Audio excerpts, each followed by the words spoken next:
আসসালামু আলাইকুম, কেমন আছেন সবাই? সকাল সকাল মেয়েকে স্কুলে নামায় দিয়ে বাসার উদ্দেশ্যে যাচ্ছি। তবে আজকে যাব ভিন্ন রাস্তা দিয়ে, সোজা রাস্তা দিয়েও যাওয়া যায়, আবার আমি আজ এই গ্রামের ভিতরে এই রাস্তাটা দিয়ে যাব। কারণটা হচ্ছে আপনাদেরকে একটা জিনিস দেখাবো। এই ইটের সলিং রাস্তাতে আমি কিছুদিন আগে বর্ষার মৌসুমের মধ্যে স্লিপ করে পড়ে গেছিলাম।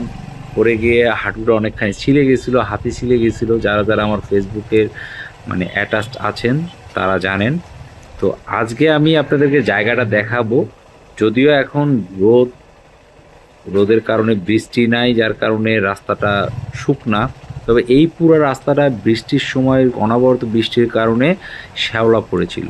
ইভেন যে জায়গাটাতে আমি পড়ে গেছিলাম সেই জায়গাটাতে শ্যাওলাও পড়েছিল। ইভেন সাথে একটা পাকা কাঁঠাল পড়েছিল। আমার বাইকের স্পিড ছিল 7-8। আমি জায়গাটাতে চলে এসেছি ঠিক এই যে এই জায়গাটায়, এই পিলারটা চলে গেল, যে পিলারটার এই সোজা ওইখানেই পড়ে গেছিলাম। মানে আমার কোনো পড়ে যাওয়ার কোনো কথাই ছিল না। কারণটা হচ্ছে আমি খুব স্লোলি এক গিয়ার দিয়ে 5, 6, 7 এইরকম স্পিডে ওই জায়গাটা পার হচ্ছিলাম, কারণ জায়গাটা অনেক স্লিপারি ছিল। হঠাৎ করে কেন জানি, মানে ব্রেকও করিনি, কেন জানি চাকা স্কিড করলো, পা নামাই দিলাম, পাটাও স্কিড করে পড়ে গেল।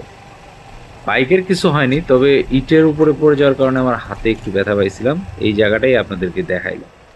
আল্লাহ হাফেজ।